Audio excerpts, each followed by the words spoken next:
يا أيها الذين آمنوا إذا نودي للصلاة من يوم الجمعة فاسعوا إلى ذكر الله وذروا البيع ذلكم خير لكم إن كنتم تعلمون. الحمد لله رب العالمين،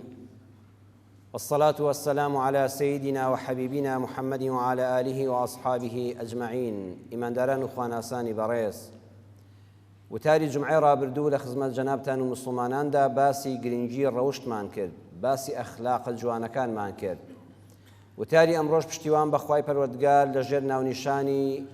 ڕەوشت، پلەی ڕەوشت لە ئایندا باسی ئەوە دەکەین کە گرنگی ڕەوشت و ئەخلاق لە ئاینی پیرۆزی ئیسلامدا چەند بازنەیەکی فراوانی هەیە.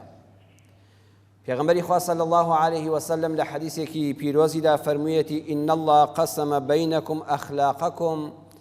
كما قسم بينكم أرزاقكم. دەفەرمێ خوای پەروەردگار ڕەوشتەکانی لە نێوان ئێوەی بەندەکانیدا دابەش کردووە هەر وەکو چۆن ڕزق و ڕۆزیەکەی دابەش کردووە.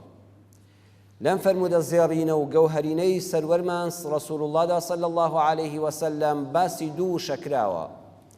باسی ئەخلاق کراوە لەگەڵ ڕزقدا.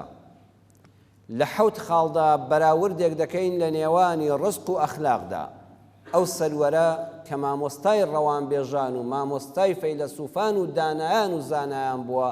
چۆن ئەم دوانەی بەیەکەوە هەڵسەنگاندووە.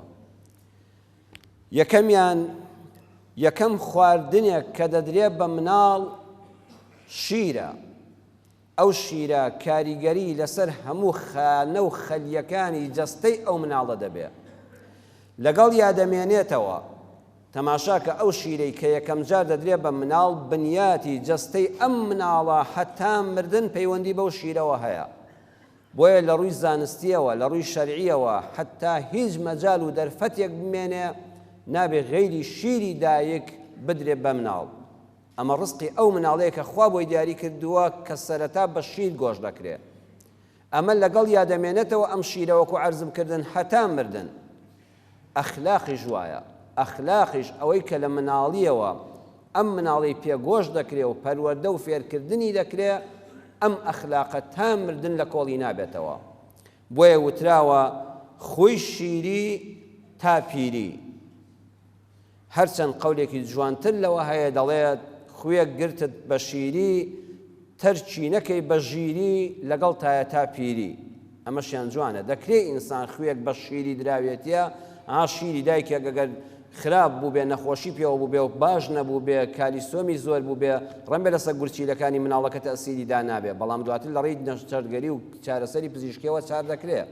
ئەخلاقی مناڵێکیش کە بە شیرێکی جوان پەروەردە نەکراوە، بە باشی پەروەردە نەکراوە، دەکرێت لە ڕێی گەشەپێدانی مرۆیی و هاندانی باش و خوێندنەوەی باشەوە ئەم ئەخلاقە جارشکە لێ مەویز نەبین هەتا پیری نەبێ ڕاست بکرێتەوە. دووەمیان شیری دایک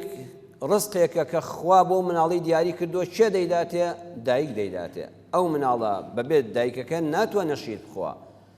یەکەم ئەخلاقیش کە ئینسان فێری دەبێت لە باوکەوە فێری نابێ، لە دایکەوە فێری دەبێ. بۆیە تەنانەت یەکێک لە حیکمەتەکانی ئەوەی کە ئافرەتان جومعە و جەماعەتیان لەسەر فەرز نییە،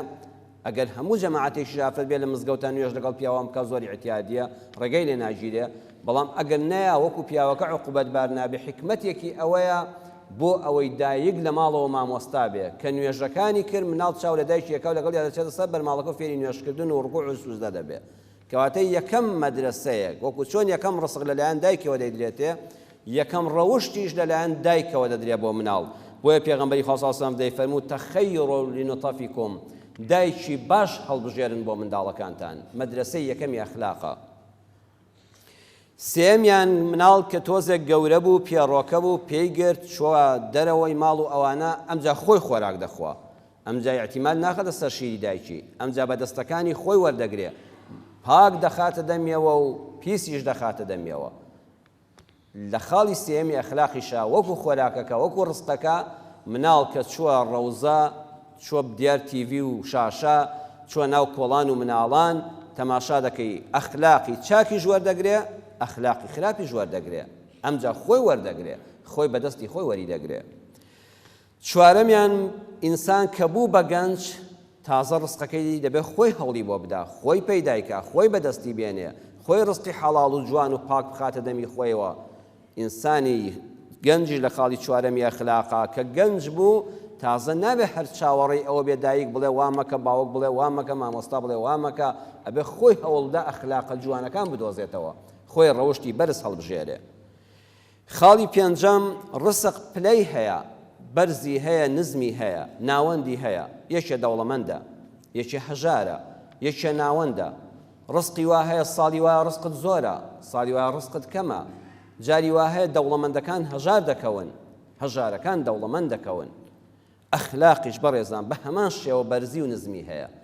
جاری وا هەیە ئینسان لە ساڵێکا تووشی هەڵەیەکی بە ئەوتۆ نەبووە جاری وایە لە ڕۆژێکا تووشی دە هەڵە دەبی کە ئەخلاق دێنێتە خوارەوە ئینسانی وا هەیە لە لوتکەی ڕەوش جوانیدایە دەوڵەمەندی ئەخلاقە ئینسانی واش هەیە بەڕاستی لەگەڵ حرمەتم بۆ ڕووی هەموو لایەک وەڵڵاهی لە ئەخلاقە زۆر هەژارە زۆر داماوە هەر سیفەتە خراپەکانی زۆر تێدا کۆبوونەوە چاکەکانی زۆر کەمن هەشە ناوەندە نە زۆر چاکە نە زۆر خراپە ڕێک گوک و ڕزقەکە وایە خاڵی شەشەم ڕزق جۆرا و جۆرە هیوا هەیە ڕزقەکەی بەس پارەیە هیوا هەیە ڕزقەکەی عیلمە پارەی نییە بەڵام خوا عیلمی چاکی دەداتێ هیوا هەیە ژنی چاکی هەیە ژنی وا هەیە دەوڵەمەند نین بەڵام پیاوەکەی پیاوێکی بەڕێز و کەسایەتی دارە ئینسانی وا هەیە کەسایەتی لە ناو کۆمەڵگادا هەر متمانە و حرمەتەکەی چەندین ملیۆن دۆلار دێنێت لە کەسابەتە پارەی زۆری بەدەستەوە نییە بەڵام ڕوو لە هەر کەسێکە کە ئەوەندە خۆ شەخسیەتی داوەتێ دنیا بەدەمیەوە دێ ئەمانە جۆرەکانی ڕزقن جا هەیە هەمویانی هەیە هەیە عیلمی هەیە پارەی هەیە ژنی باشی هەیە هاوسەری باشی هەیە کەسایەتی هەیە هەیە یەک دوانێکی هەیە ئیوا هەیە بەس پارەی هەیە یعنی لە ڕزقەکانی جا سەیری کە چۆن دابەش کراوە هەیە دوانی هەیە هەیە یەکی هەیە هەیە زۆری هەیە هەیە هەمویانی هەیە ئەخلاقیش لە خاڵی شەشەمە بە هەمان شێوە وایە ئیوا هەیە دەم بە زەردەخەنەیە ئەخلاقەکەی بەزەوەیە دایمە دەمی بە زەردەخەنە و پێکەنینەوە ڕووی خۆشە هیوا هەیە دایمە لە سەرخۆ و هێ منە زۆر بەکەمی هەڵدەچێت هیوا هەیە سەخی تەبیعەتە پاروێنانی هەبێ حەزەکانی وەی بەخشێ هیوا هەیە ئازایە چاو نەترسە جا ئەم تەبیع ئەم ئەخلاقە جوانانە هیوا هەیە هەمویانی تێدا کۆبۆتەوە هیوا هەیە بەس یەک دانەی هەیە هەیە دوانی هەیە هەیە سیانی هەیە تەماشاکە ڕێک وەکو ڕزقەکە وایە ڕێک مقابلی بە ڕزقەکە پێغەمبەری خوا صلی الله علیه و سلم باسی کردووە خاڵی حەوتەم کەس بێ ڕزق و ڕۆزی نییە هیچ کەسێک نییە لەم سەرزەویەدا بێ ڕزق و ڕۆزی بێ دەڵام سەری بێ ڕۆزی لە ژێر خاکدایە ئینسان ئەو ڕەحزەی ڕوحی دەرچوو بێ ڕۆزی دەبێ بەڵام ئەوەیە جاری وایە کەمت هەیە جاری وایە زۆرت هەیە ئێمە هەستێکی کەم پێ ناکەین ئەخلاقیش بەڕێزان بە هەمان شێوەیە هیچ کەسێک لەم سەرزەویەدا نییە بێ ئەخلاق بێ بێ ڕەوشت بێ بۆیە لەگەڵ حرمەتم بۆ ڕووی جەنابتان و بیسەران و بینەرانی ئەم وتارە زۆر ئەو وشە هەڵە بەکاردێنین دەڵێ فڵان کەس زۆر بێ ڕەوشتە زۆڵان کەس زۆر بێ ئەخلاقە بێ ئەخلاق بوونی نییە لە کۆمەڵگادا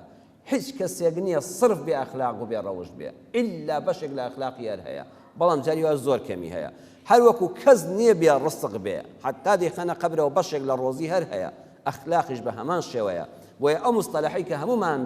خوا بەدەممانە نەیهێنێ بەرامبەر کەس کتوێتمانیان بیستومانە دەڵێن بێ ڕەوشتە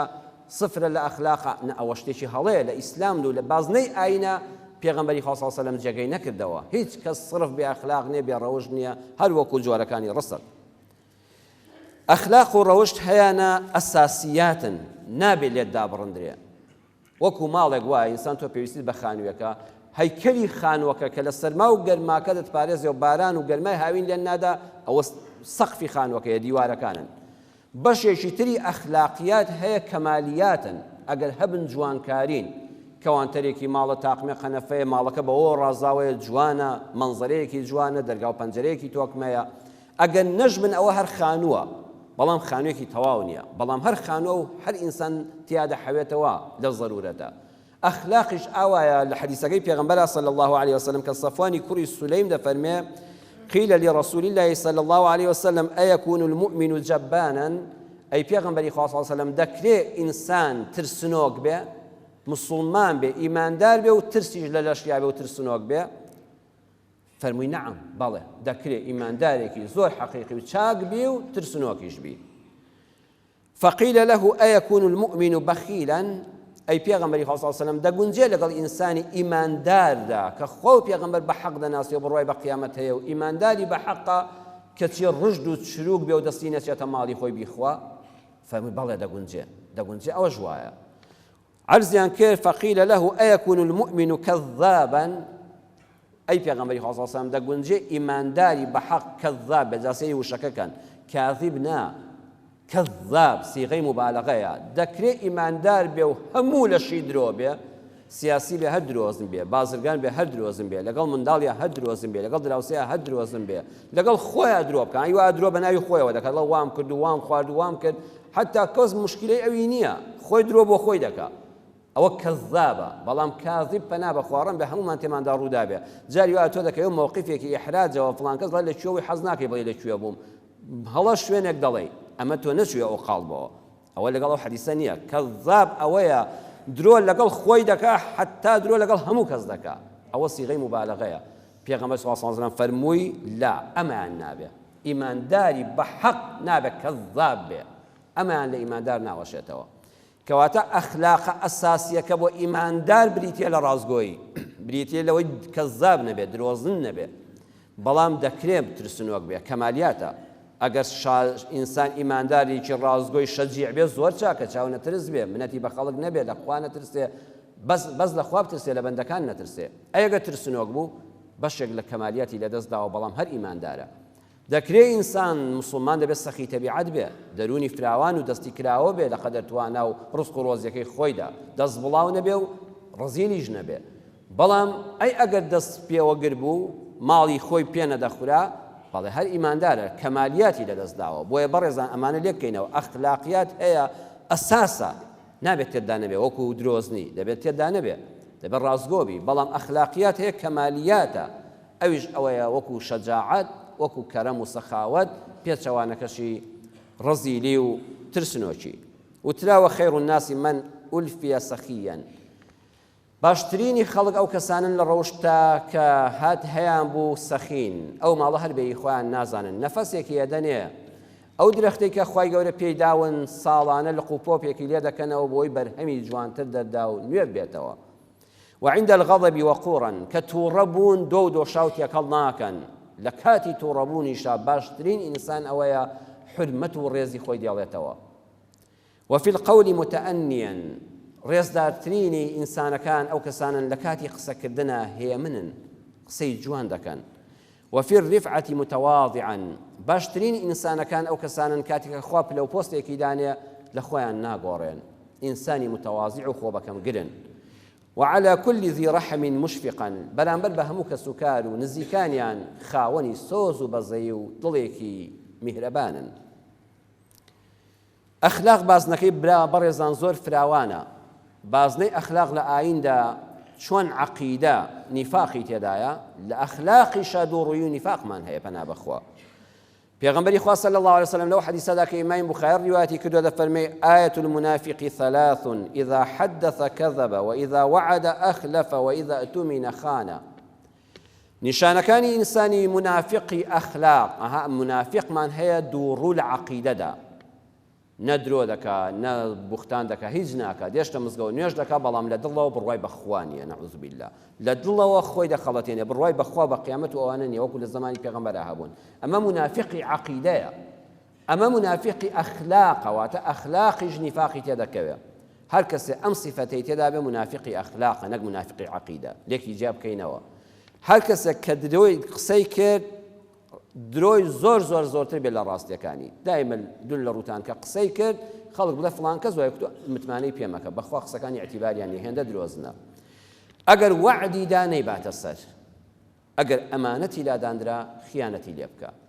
زانایان دەفەرمون ئەگەر کەسێ لەم سێ سیفەتە هەر سێکیانی تێدا بوو منافقی ئەخلاقە ئەگەر یەک کەس سیفەتێکی تێدا بوو بۆ نمونە وعد دەدا وەستایە کە بە هەموو کەس دەڵێ بەسەر چاو دوایی بۆ کەمیان ناچێت ئەمە منافق نییە چونکە هەر یەک دانەی تێدایە بە یەک دانیان ئینسان منافقی ئەخلاق نابێت سەرکردە و ئەخلاق گەورەترین سەرمایەیە بۆ ئینسانی سەرکردە دوو نووسەری ئەمریکی بە ناوی پۆستنەر و کۆزیس لە ساڵی 1970ەوە تا نزیکی 2012 واتە 25 ساڵ توێژینەوەیان کردووە.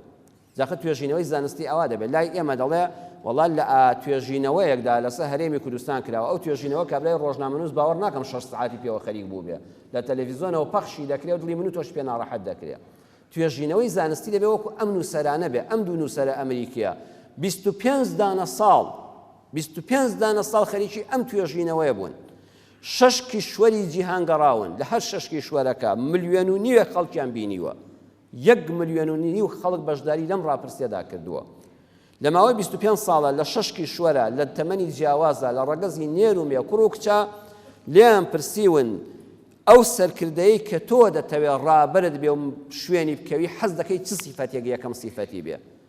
1.5 ملیۆن کە هەمووی کتوێتی المصداقیە. مصداقیەش یەکسەر ئاماژەیان کردووە الصادق الأمین،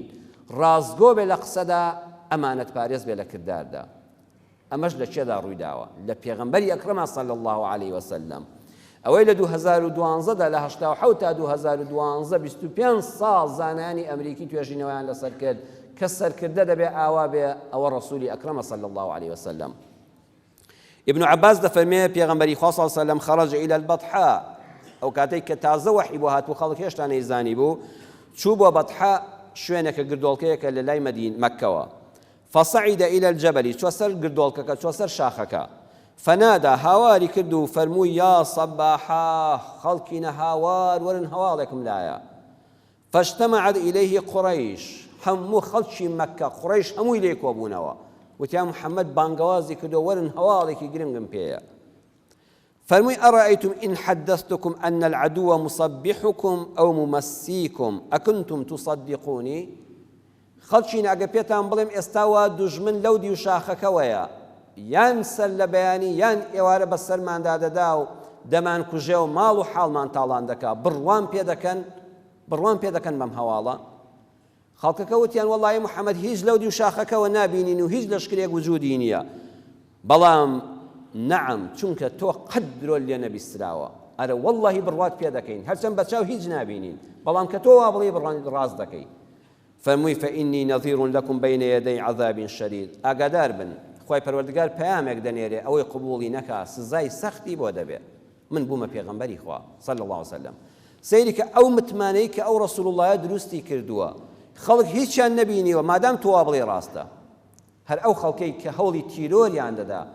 چوادەوری ماڵەکەیان گرتبوو لە هەر قەبیلەیەک لە شەوی هیجرەت و کۆچکردنیا بۆ مەدینە، ئیمامی عەلی لە شوێنەکەی خۆی خەواند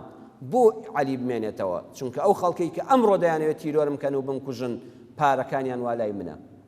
لەلایەکەوە بڕوایان پێم نییە کە پێغەمبەری خوام، هەوڵی لە ناوبردنم دەدەن، ناحەز من، بەڵام ئەو ئەمانەتەی کە هەیەە لە براکەی خۆیان ڕانابینن بۆیان پارێزێ هێناویانە لای منە، منیش بە ئەمین ناسراوم، عەلی لە شوێنی من بمێنەوە بەیانی یەک پارەکانیان تەسلیم بکەوە. ئەوە سەرکردەیەکە ئەلمیستاقیە، بۆیە هەر سەرکردەیەک دەیەوێت لە مێژوودا ناوی بمێنێتەوە، پارە هیچ نییە، دەسەڵات و هێز هیچ نییە، بەس ئەلمیستاقیەت هەبێ. ئەوە توێژینەوەی زانانی ئەم سەردەمەیە و ئەوەش پێغەمبەری ڕابەری سەرکردەکانی جیهانە سەلات و سەلامی خوای لەسەر بێ. ئەخلاق و قانون، ئەخلاق لە قانون باشترە. زۆر خەڵک دەڵێ قانون مرۆڤ ڕێک دەخا، ڕاستە، من بەشێکی ڕاستە، بەڵام ئەخلاق قانون پەیوەندی هەیە بە 4 شتەوە، بە زەمانەوە، بە مەکانەوە، بە جۆری عقوبەکە و جۆری بەشەرەکەوە. چۆن؟ لە زەمانێکە جاری وایە قانون زۆر تند و تیژ و بەهێزە، بەڵام ئەگە وڵات پەشێوی تێکەوت و ئاژاوە بوو، خۆپیشاندان بوو، شەڕی ناوخۆ بوو، قانون نرخی نامێنێ. کەواتە لە زەمانێکە قانون زۆر باش ئیش دەکا، بەڵام لە زەمانێکە پەچی دەکەوێت. لە شارێکە قانون زۆر باش جێبەجێ دەبێت، بەڵام سەیدەکەی ئەمن و ئاسایش و پۆلیسی شارێک لاوازن، ناتوانن قانونەکە جێبەجێکەن، لە مەکانێک بۆ مەکانێک فەرقی هەیە. لە عقوبەکەدا، عقوبەکان جاری وایە لە وڵاتێکە کەسێک دەکوژێ هەڵدەواسرێتەوە، جاری وایە کەسێشکە لە زیندانە خزمەت دەکرێت. ئەم عقوبەیە جۆرەکەی کە قانونی بەشەردایناوە وا دەکا کەسەکان جاری وایە سڵ لە قانونیش ناکەنەوە. عقوبەکە جاری وایە کابرایەک غەرامە دەدا، کابرایەک مۆنیکایەکی پێ چەند ملیۆن دۆلاری هەیە، هەل لە 200 لێ دەخوڕێت، دەڵێ ئەو پەڕی مرور چیم لێ دەکا، غەرامەم ناکەی، لە زیاتی 100,000 500,000 دەدەم. عقوبەکە بەلای ئەوە هیچ گرنگ نییە، قانون نەیتوانی ئەم کۆنتڕۆڵ بکە، چونکە پارەی خۆی دەدا، هیچ کێشەی نییە. سیارەکەی لێ بستێنە، سیارەکەی باشتر دەکڕێتەوە، نەیتوانی زاڵ بێ بەسەریدا. کابرایەکە بەرپرسێکە هەر وجود بۆ مرۆردان نازانێت زۆر هیمکە 2-15 لێ دەدا و سەمعەشی دەشکێنێ کەواتە قانون عقوبەکە نەیتوانی زاڵ بێ بەسەر بەرپرسەکەدا جۆری بەشەرەکە جاری وایە دادوەرەکە کە دوو لە ڕووی هەموو دادوەران شتی واکەمە جاری وایە پۆلیسەکە کە تەقریرەکە دەنووسێ بە پارە دەخەڵەتێندرێ لەژێر تەوژمی حیزبێک و لایەنێک و سەرکردەیەکدایە ناتوانێت قانونەکە بەسەر فەقیر و دەوڵەمەندا وەکو یەک جێبەجێکە لێی لا دەدا عقوبە بۆ هەندێک کەسە هەندێک کەس لێ ڕزگارە ئەمە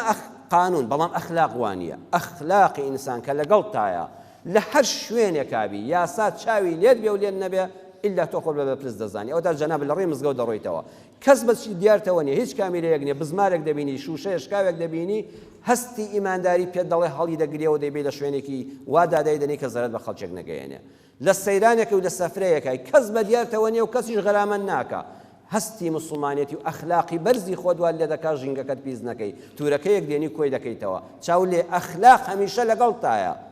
لە هەموو زەمان لە لادێبی و لە شاربی لەم کۆڵامبی و لەو کۆڵامبی لە بازاڕبی و لە مزگەوتبی ئەخلاق پارێزگاری دەکات لە خراپە بەڵام جاری وایە قانون ناتوانێت کۆنتڕۆڵی هەموو بارەکان بکە شەرع و ئەخلاق ئەم بابەتە کەمتر قسەی لەسەر کراوە بەڕێزان زۆر سەرنجی بدەن ئەخلاق دەبێت لەگەڵ شەریعەتا تێکەڵاو بکرێتەوە بەداخەوەم لەگەڵ حرمەتی تەواوم بۆ مامۆستاکانی خۆم و مامۆستای مامۆستاکانی ئێمە تەدوینی فقهی ئیسلامیمان هەیە بە مەزاهیبی ئەربەع و مەزاهیبەکانی تر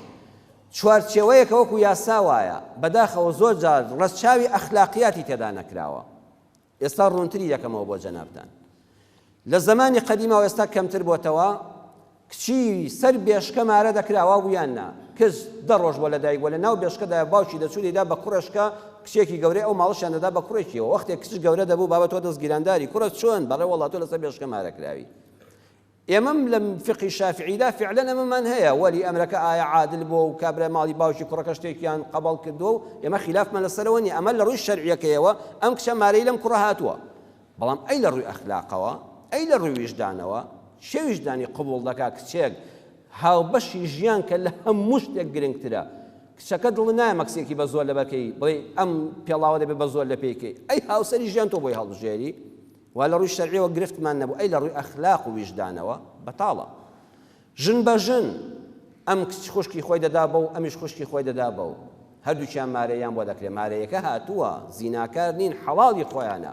بەڵام ئەی لە ڕووی ئەخلاقەوە چۆن چوار کەس بەیەکەوە کۆ بکەیتەوە بۆ مەسیری ئەم لە دوادیا بوەستێتەوە ئەم عیبی نییە ئەو ئاژاوی هەیە دەبێ ئەمیش بتۆرێ ئێستای وا هەیە 30 ساڵ 40 ساڵە هاوسەرگیری کردووە ئێستاش گرفتاری مەسائلە ژن بە ژنەکانە ئێستا ئەوەی کە ئێستاوە ژن بە ژن و گەورە بە بچووک کەم بووەوە ئێستا بەڵایشکەی گەورەتر هاتوۆتە ناو کۆڵگاماکەمەندە ئێستا لەم شارەدا لە سلێمانی لە هەولێر لە دوهۆک لە کەرکووک ئەمانە هەیە زەواجی میسیار زەواجی میسیارەوەیە کابرا ژنی هەیە و منداڵی هەیە و ئیمکانیەتی هەیە بەبێ ئەوەی ژنەکەی خۆی ئاگای لێبێت جام وتارم توانێت بێتە ئاژاوی ناو ماڵەکان ئەی ئەو کەسانی کە ژنە بەڕێزەکان خوشکەکانم مێردەکەتان دەوڵەمەندە دوای وتارەکە گومان لە مێردەکانتان نەکەن ژنیان هەبێ نیانە ئەمە قسەیەکە چونکە بجاری وتارەکەمان وریان نەبین خوان خواستە ئاژاوە نەخاتە ماڵەکانەوە هەری ژنێک لە لای خۆیەوە بڵێ خواب بکەم مێردەکەی منی جوانە بێ ئەمجا مراقەبەی بخاتە سەر و کامیرەی بەدواخە ئەمە هەموو ئەمە لە 100 تا لەوانە بین یەک وایە بەڵام ئەوەندە هەیە پیاو هەیە ژنی هەیە منداڵی هەیە ئیمکانیەتیشی هەیە لە شوێنێشکەوە ژنێکی هێناوە مارەی کردووە باوکی کچەکە هاتووە باوکی ئافرەتەکە هاتووە مارەی کردووە دووشایت هەبوو مارەی بۆ دانراوە ماڵی بۆ دانراوە ئەم ئافرەتە لە هەموو حەقێکی خۆی دەبورێ شەو لە لای نەمێنێتەوە هەفتەی جارێک ڕۆژێک چاوی پێ بکەوێ کافیە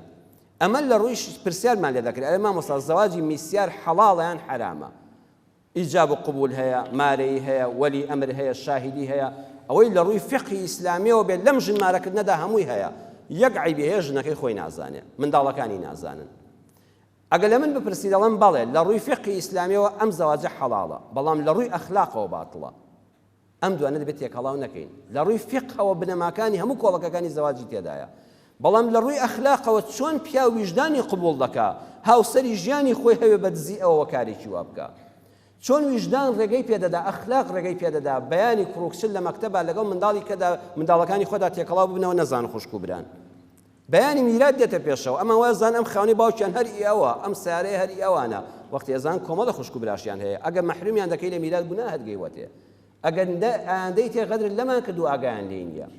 ئاچاو لێ دەبێت شەریعەتیش لەگەڵ ئەخلاقا تێکەڵاو بکرێتەوە بۆیە هەر وەختێ ویستە حیلە شەرعی بۆ خۆت مەدۆزە وەڵی ڕەن بێ لە ڕووی شەرعەوە حەڵاڵ بێ بە ئەخلاق هەڵی سەنگێنە ئایا لە ڕووی ئەخلاقەوە پەسەندە ئەم کارە بۆیە قورئان چەند وردە قورئان سوورەتێکی هەیە سوورەتی ئەتەلاقمان هەیە بەڕێزان سوورەتی ئەتەلاق کە معلوماتی قورئانتان هەبێت 12 ئاەتە لەو 12 ئاەتەی باسی تەلاقات 4 جار وشەی تەخوای خوا هاتووە لە باسی تەلاقە کە کابراژنەکەی تەلاق دەدا 4 جار لەو 12 ئاەتەدا باسی تەقوا لە خوا بترسە ئەخلاق مەبەزێنە ڕەوشتت جوان بێ لەگەڵ ژنی تەلاق دراودا لە 12 ئاەتە 4یان باسی ئەخلاقە بۆیە دەبێت فقهی ئیسلامی جارش کە من ڕێیم وایە بنووسرێتەوە بەوەی کە تێکەڵاو بە ئەخلاق بکرێتەوە نەک بڵێن وەڵا لە ڕووی شەرعەوە دروستە ئەی لە ڕووی ئەخلاقەوە کاکە لە ڕووی ئەخلاقەوە بەتاڵە دەبێت ئەم دوانە تەواوکەر یەک بن وەکو قورئانەکە ئاماژەی پێکردووە کەسانێک پرسیار دەکەن باشە غەرب لە ئەخلاقیاتە سفرە بۆ وا پێش دەکەوێت جیهانی ئیسلام لە ئەخلاقیاتە دەوڵەمەندە بۆ دوا دەکەوین ئەمە گومانێک دەخاتە سەر مێشکی گەنجەکانمان بەڕێزتان لە وەڵامی ئەوەدا دەبێت بڵێن بەڕێزان دوو ئەخلاقمان هەیە ئەخلاقی ئیجتیماعی و کۆمەڵایەتیمان هەیە ئەخلاقی تەعاملی و کارپێکردنمان هەیە ئێمەی جیهانی مسلمانان لە ئەخلاقی کۆمەڵایەتی و ئیجتیماعیدا زۆر لە پێشەوەین سەخی تەبیعەتین بە شەرەف و بە ئەخلاقین حیا و حرمەتی خێزانمان هەیە گەورە و بچووک دەزانین مافی دراوسێ دەپارێزین ئەمانەمان هەیە بەڵام لە ئەخلاقی تەعاملیدا سفرین بۆ نمونە احترامی وەخت کابرا دەڵێ ئەرە سعات چەندێ وەڵا دۆری سعات 8 و 9 ئەکاکە لە 8ەوە بۆ 9 1 سعاتی فەرق بە 60 خولەک کابرا لە یابان 100 سیارە دروست دەکات لەو هینەداکە من وەڵا دەوری 8 و 9 دا دەبۆ معلوم کە 8 ئەگە کوتت 8 دەبێت لە 8 ڕەکا لەوێ بین نایە سەیدەکە احترامی وەختمان نییە ئینجاز کارێک دەکا کابرا ئیشێک دەکا بە مقاولات وەرە کەم کۆمپانیانەی کە خانوو دروست دەکەن دوای 2-3 ساڵ هەمووی تەقیوە ئینجازی لە عەمەلانی وەکو خۆ کابرا ئاگای لێ نییە کورە چی ئاگای لێتە خۆ مهندس بەدیارتەوە نیە جای مهندسەکەش غەش دەکات لە کارەکەدا لەگەڵ ڕێزمدا ئەمجا ئینزیبات و سلوکیات احترامگرتنی یاسا کابرا کەسی بەدیارەوە نێ لە گڵۆپی سوور نادا ئەگەر نیوە شەویش بێ ئەوە غەرب بەوایان پێش دەکەوێت لەولاوە بەڵام خێزانی هەڵوەشاوە لەولاوە احترامی بەگەورە و بچووکی نەماوە ڕاستە ئێمە ئەخلاقی کۆمەڵایەتیمان هەیە بەڵام ئەخلاقی تەعاملیمان لەدەستداوە ئەوان ئەخلاقی کۆمەڵایەتیان لەدەستداوە بەڵام ئەخلاقی تەعاملیان هەیە أحمد شوقيش كانت خويوتيتي إنما الأمم الأخلاق ما بقيت فإن هم ذهبت أخلاقهم ذهبوا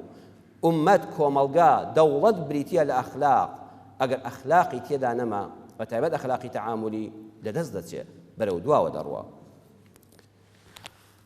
كوتاي وتارا كمان برزان بودينم إما دايكو باوغ لبازني خيزان دا ئامۆژگاری کوڕکچەکان من دەکەین زۆر جار بەتایبەتی وەختی یاوسەگیری کوڕم ئاگەر لە حیا و حرمەتت بێ ئێمە وا تێدەگەین و ئەزانم جەنابیشتان هاوڕا بن لەگەڵ ما کە دەڵێن حیا و حرمەت وا دەزانین بەس داوێن پیسی و دزی ئەو شەیە لە ناو کەوانەدا بێ ئەوەی تریشیان دزی دەڵێن بەس فڵان و دزی ئاگەر لە حیا و حرمەت بێ کچەکەم کە شوت کرد ئاگەر لە حیا و حرمەتت بێ واتە ئەویان مەبە و دزیش مەبە دەست پاک بە و داوێن پاک بە بەڵام بازنەی ئەخلاق لە ئایندا زۆر فراوانترە بەڕێز کە کچەکەت بە شوو دەدەی حەق وایە کۆمەڵی نەسیحەتی وای بکەی با کورتی نەکەیەوە لەوەدا ئەویان مەبە و دز مەبە ئەڵێن بەسەرهاتێکی زۆر شیرین هەیە کابرایەک کچەکەی بە شوودا ئەو وەختەی کچەکەیان ئامادە کرد و لە ساڵۆن هاتەوە خۆی گۆڕی بخوا حافیزی لە باوکو دایکی بکە بڕۆ ماڵی مێردەکەی باوکی بەڕێزی دەستی کچەکەی گرت و ماچی کرد و وتی کچەکەم حەوت ئامۆژگاریت دەکەم یەکەمیان ئەمانەتی خوا بووی لای من ماڵەکە من ڕووناکردبەوە ئەم شەو جێگاکەت بە خاڵی دەبینم ئەم شەو دەچی خانەی ماڵێکی غەریب ئاوەدان دەکەیتەوە بەڕاستی جێگاکە لەسەر دڵما کاریگەری هەیە دووەمیان کچی خۆم ئەمڕۆ هەز بە شعور و ئیحساسی ماڵی باوکی خێزانم دەکەم ماڵی باوکی دایکت باپیرت ئەمڕۆ هەز دەکەم ئەو وەختەی کە من چووم دایکتم هێنایە دەرەوە لە ماڵیان بینیم فرمێسک بە چاویانەوە بوو ئەو کاتە لەوانە نەدەگەیشتم ئێستا هەست و شعوری ئەوان ئیحساس پێ دەکەم سێمیان باوەڕ بکە کچی خۆم ئەو ڕۆژەی دایکتم هێنا ئەگەر ئەو هەست و ئەخلاق و هەستە باوکایەتی ئێستام هەبوویایە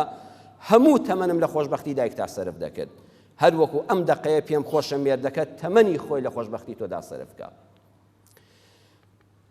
چوارەمیان ئای ئەمڕۆ پەشیمانم لە هەر چرکەیە کە بە فیڕۆم داوە بەداخەوە دایکتم خۆشبەخت نەکردووە پێنجەم ڕۆژێ دێی دەڵێ باوکە گیان مێردەکەم خەفەتباری کردوم بۆ ئەوەی ئەو گلەیە دروست نەبێ و دڵی منیش ئازار نەدەی کچی خۆم ئاگال لە ئەخلاقت بێ ئاگال لە ئەخلاقت بێ مەبەستم دەڵێ بەم شتانەیە ئەگە دەتەوێت ژیانت بەختەوەر بێ یەکەمیان بزانە پیا و شانازی دەکا بەوەوە کە ژنەکەی خۆشی بوێ لە لای کەس و کاری خۆی واتە هەموو پیاوێک ئاواتی ئەوەیە ژنەکەی خۆشەویستی نیشان بدا لای ماڵی باوکی ئافرەتەکە بۆیە کچم ئەگەر لەگەڵ دەستگیران تا هاتیەوە ماڵەوە لەگەڵ مێردەکەدا هاتیتە ماڵی ئێمەوە شەرم لە من و دایکت ڕێزگرتن جیاوازە شەرمێک مەکە لەگەڵ مێردەکە تا ڕوون نایە لە تەنیژەکەەوە نان بخۆی گەورەترین شانازی بۆ پیاو کە لە هەموو هەڵەکانی ژنەکەی دەبورێ ئەوەیە لە ماڵی خەزوریە ڕێزی لێ بگرێ نیشانی بدا کە چەند مێردەکەی خۆش دەوێت دووەمیان لە بینی من و ماڵی باو لە بینی مێردەکەت و ماڵی باوشیە شانازی مێردەکەت بەوەوە دەکا کاتێ ماڵی باوک و کەسوکاری هاتن زۆر ڕێزیان لێ بگرە ئەو کاتە هەموو هەڵەکانت دەبورێ کە ماڵی باوک و برا و خوشکی هاتن و پوری هات و کەسی هات ڕێزت لێگرتن و حرمەتت لێگرتن و شەرمەزارت نەکرد بەبێ ڕێزی بەڕێن نەکردن ئەو پیاوە هەرگیز بێدڵین ناکە کچی خۆم خاڵی شەشەم ئەگەر پیاوەکەت دەوڵەمەند بوو زیادە ڕەوی مەکە ئەگەر هەژار بوو ئارام بگرە خوا ڕۆزی دەرە ئەوەی ئەمڕۆ نیتانە بەیانی دەتان بێ بەسەر چاویان مەدەوە نمونەی بە پیاوانی دەوڵەمەند مەشوبهێنە بە برا و خوشکەکان و ماڵە خزمەکانی مەشوبهێنە ئارام بگرە دڵنیا بە پیاو هەرگیز وەفادار هەمیشە وەفادارە بەرامبەر بەو ژنەی کە لە کاتی هەژاریدا ئارامی لەسەر گرتووە کە عەزیەتی نەداوە لە کاتی هەژاریدا ئارام بگرە دان بە خۆتا بگرە پارویەک نانی کەمتر بخۆ جلێکی کەمتر بکە ڕۆژێ خوای گەورە دەرگاتان لێ دەکاتەوە دەوڵەمەند دەبی و ئەم پیاوە هەر لەبەر چاوێتی ئەگەر دەوڵەمەندیش بووی زیادە ڕەوی مەکە حوتەمیان کچی خۆم ئاگال لە سێشتی پیاوەکەت بێ ئاگال لە گوێ بێ لە لوتی بێ لە چاوی بێ ئەو لە دەرەوە ماندووە هاتەوە قسەیەکی بۆ مەژێڕەوە مناڵەکان وایان کرد دراوسەکەمان وای کرد دایکت وای گوت قسەیەکی بۆ مەژێڕەوە گوێیەکانی ئازاردا هەر قسەی باشت لێ بیستێ با بۆنت خۆش بێ کە سەری نابەسینەتەوە لوتی پڕ بێ لە بۆنی خۆش کچی خۆم هەمیشە باجلی جوانت لە بەرابێ و ڕازاوە بی با چاوی نەچێتە سەر ئافرەتانی تر با جوانیەکانی تۆ چاوی تێر بکە توخوا ئەمە چه ئامۆژگاریەکی جوانە ئێمە هەر بە کچەکانمان دەڵێن کچم ئاگال لە حیا و حرمەتت بێ عەرزم کردن هەر دەڵێ داوێن پیس مەبە و دز مەبە با بە ئافرەتی کورد لە 19.9 نەداوێن پیسە نەدزە ئەوە هەر بۆ خۆی لە سروشتی ئافرەتی کوردی موسڵمانە هەیە ئێمە کە دەڵێن کچەکەم بە ئەخلاق بە حەق وایە ئەم ئامۆژگاریە جوانانەی بکەین بازنەی ئەخلاق فراوانتر کەین ئەوە هەر بۆ خۆی شکل لە ئافرەتان و کچانی ئێمەدا هەیە ئەم بابەتە ڕەن بە گرنگ بێ لەوەی زیاتر قسەی لەسەر بکەم ئەگەر تەمەن باقی بوو خوای گەورە فرسەتیدا لە جومعەی داهاتوودا زیاتر بابەتەکەشی دەکەینەوە گرنگی ئەخلاق و ڕەوش لە ئایندا یا ڕەبی خوای پەروەردگار ئەخلاقمان جوان کەی یا ڕەبی خوایە چۆن لاشەت جوان کردوین ئەخلاقیشمان جوان کەی لە ڕەوشتە خراپەکان بە دوورمان کەی پەروەردگارە داوا لێ دەکەم خوای پەروەردگار لە هەڵەکانمان ببووری ئەگەر کەم و کوڕیەک لە ژیانی ڕۆژانەماندا لە وشەنێکدا لە ناشیرینیەکە لە ئازاردانی دڵێکە بەسەر ئێمەدا هاتۆ خوا لێمان خۆش بی و بەرامبەر گردنمان ئازاکە هیدایەتمان بدەی هەمومان بەرەو ئەخلاقە جوانەکان هاوڕێی باشمان بە نەسیب کەی کە فێری ئەخلاقی جوانمان کە ڕوومان کردوتە ماڵەکەی تۆ خوا لە گوناهەکانمان خۆش بی هیدایەتمان بدەی شیفای نەخۆشەکانمان بۆ بنێری یا شافی یا ئەڵڵا یا ڕەبی خوایە هەر کەس نەخۆشە خوایە شیفای بدەی هەر کەس دەستەی بە ئازارە شیفای بەخێری بدەی هەر کەس دڵ و دەرونی بیمارە یا ڕەبی خوایە شیفای دڵ و دەرونی ئازاراوی بدەی ئەوانی نەخۆشی دەرونیان هەیە خوایە ڕەحمیان پێ بکەی ئەوانی دڵ بە خەمن دڵ بخۆشیان کەی ئەوانی چاو بە فرمێسکن زەردەخەنە بخەیە سەر لێویان ئەوانی ئاژاوی خێزانیان هەیە ئیسلاحی حاڵیان بکەی ڕەحم بە حاڵی هەموو لایەکمان بکەی کوردستانمان پارێزی وڵاتان پارێزی لە شەڕ و شۆڕ و ئافەت و گرانی و نەبوونی آمين يا أرحم الراحمين يا أيها الذين آمنوا إذا نودي للصلاة من يوم الجمعة فاسعوا إلى ذكر الله وذروا البيع ذلكم خير لكم إن كنتم تعلمون